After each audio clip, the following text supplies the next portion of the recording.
video, I'll be going through our starting numbers and the steps we'll be taking to achieve our first milestone in our financial freedom journey, which is to get to an 100,000 euros portfolio by the end of 2021.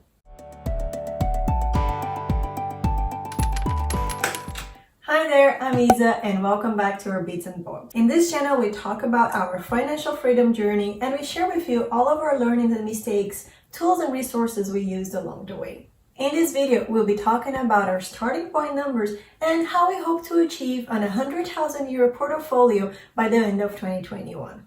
Let's get started. Okay, usually the first milestone in our financial freedom journey is to become debt-free and or to grow your emergency fund. However, my partner and I, the only debt we actually have right now is the mortgage for the house, which for us makes sense. We live in Dublin and we have to live in Dublin because of work, and rent in Dublin is crazy. Just to give you an idea, before we bought this house, we were paying 2,000 euros per month for a 2-bed apartment that was way too small for our family, especially because we have a big dog. And now we pay around 1,500 per month for a 3-bedroom house with a backyard. All right, back to main subject. So the only debt we have is the mortgage. We don't have any other type of debt, student loans or anything like that. We don't even own credit cards, to be honest. We're very lucky that we naturally just always were careful enough not to get in debt and only bought things that we were able to pay right away. When it comes to our emergency fund, we actually ended up saving most of it throughout 2020 unknowingly because we were supposedly saving for a wedding party, as I talked about on a previous video. I'll leave a link in the cards and also have a link in the description below. So by the end of November, which is the starting point of our financial freedom journey, we actually had no debt and we already had about 75% of our emergency fund done. Another great news is we got bonuses paid end of November, which means that by the end of December, we most probably will have our emergency fund done and dusted. Okay, for the purpose of this video series, let's clarify what we're considering to be part of our portfolio. First, cash. Any cash we have in all of our bank accounts. 2, financial assets. So all of our ETFs, shares, P2P, crypto, and whatnot. Please note we're not considering our physical assets here. So our house, our cars, they're not getting into this portfolio. That's because right now we consider them to be more of an expense than an asset. If they start generating income or we sell them for a profit, then we can include them into the portfolio. 3, pensions. The reason we're considering pensions separate than other financial assets is because of how they're set up. So these are private pensions that are set up through our companies. And we only have a certain level of freedom when it comes to choosing which investments we want them to go in. And there's a very big mix into each package that we can choose. Because of that, I'd rather just leave it separate. Also, they're also taken away from our salaries before taxes. So it's a completely different beast. Let's just leave them separate. Excuse me. I need you to be quiet. Little disclaimer here. We also have shares that our companies have given to us due to us being amazing workers, obviously. Those ones are not going into this portfolio. The main reason is I'd have to be checking which ones have been invested, which ones haven't. We don't really know how long we'll work for our companies, if we want to change jobs and whatnot. So we don't want to count any money that has invested yet and we can't actually sell and own. So I'd rather just keep that aside, pretend it doesn't exist, and whenever we actually go sell them, they are a nice little bonus. All right. That being said, let's take a look at our spreadsheet and see how our opening balance looks like. All right, so this is the summary tab of our financial freedom journey spreadsheet tracker, right? So this is where we can see basically how did we start, how much do we put in, and how much are we getting out. Additionally, we can also see our savings rate and any other goals we have set up for ourselves. You can see here our opening balance. So this is what we started with. This is the result of our last 4 years of working hard and not worrying about the future and saving money. But we're starting with something. We're not starting with 0, which is amazing. We're not starting with debt or anything like that, which I'm really grateful for. So let's take a look at what it looks like. Right now in cash, our emergency fund, we have 14,900 euros. So you might be thinking, Isa, didn't you say you're saving for a wedding? 15 grand for a wedding? What are you talking about?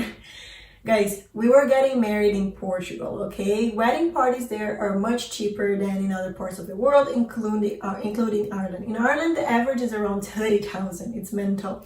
That's one of the main reasons we decided to have the party there, is that we wouldn't need to save that much money. Our budget for it was actually 17,000. We kind of slowed down on the savings after we realized we weren't going to have the party, so that's why we ended up November with only 14,900 euros. Still, it's much more than what we saved in the previous year, so I'm pretty happy about that.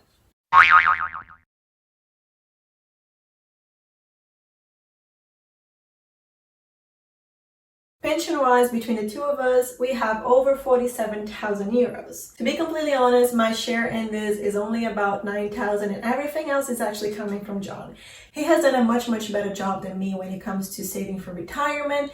I actually had my settings on the minimum contribution possible, as I talked about in my other video, so I don't have a lot on my pension right now, which is unfortunate. I have since increased the percentage of contribution to the max, and I'm hoping that I'll start catching up next year. Next we have ETFs, shares, P2P, crypto. These are the type of investments that we have agreed to do in 2021. Our main focus is going to be ETF. That's our main strategy. We're just beginner investors, so we believe that's the best strategy for whoever is starting out and still learning about investing and figuring out what are good opportunities and what are not good opportunities. However, we are open to trying these other types of investments, so we diversify a little bit and we start learning about them as we go as well. As you can see, our opening balance is 0 across them all. So basically all we have is cash and pension at this moment, and the total is 62,231 euros and 34 cents. Our goal, as I said, is to get to 100,000 by the end of 2021. For that, we are hoping that we'll have 20,000 in cash at the very least. This is to complete our emergency fund and represents about 6 months of supporting ourselves. Then our pension, we'd like to have it then by over 65,000. For ETFs, we want to add in a capital of 12,000 by the end of the year. We're going to be doing this by adding 1,000 every month. For the shares, we hope to have around 1,100 per year including there. We don't necessarily have a plan on how often we're gonna buy shares and whatnot, but we are hoping to put maybe, between 50 euros and 150 euros per month, and we should arrive at that number, no problem. P2P, we're hoping to have about 1,000 euros in there, and then crypto 500 euros. I know it's not a lot, but crypto is a beast. There's a lot to look into it and understand before you can make a big commitment on a big amount of money when it comes to crypto. I know tons of people made tons of money on Bitcoin. Amazing, super happy for them. We are beginners. We're still trying to figure out what to do and when, and we want to make sure that we lose the least amount of money possible as we go along. So 500 euros to kickstart with crypto for the first year, I think it's a good amount. If we're able to achieve all of that, that should bring us to the 100,000 euros portfolio that we want to. And please keep in mind, this is considering only the capital added. So we're not taking into consideration the fact that we actually probably going to have some return on this. Depending on the year and how the market is doing, for that year specifically, the return can be positive or negative, can be very good or very bad. And I don't want that to affect our goals. We should still have the same goal no matter how the market is doing. And that's it. I actually already have some numbers inputted in there for how much we introduced in December and what is the value today and what is our return rate for December. But I'll be showing those in a future video as the month of December hasn't ended yet. I think there's no value in sharing ahead of time. So once we're done with the month of December, we can take a look at how we did.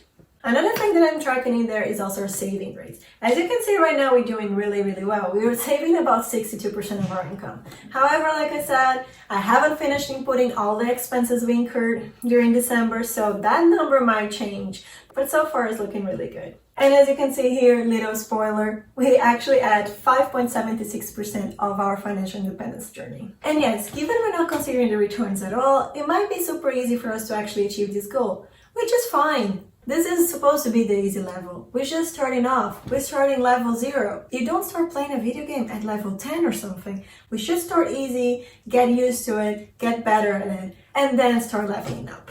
That's it, guys. These are starting numbers for our financial freedom journey.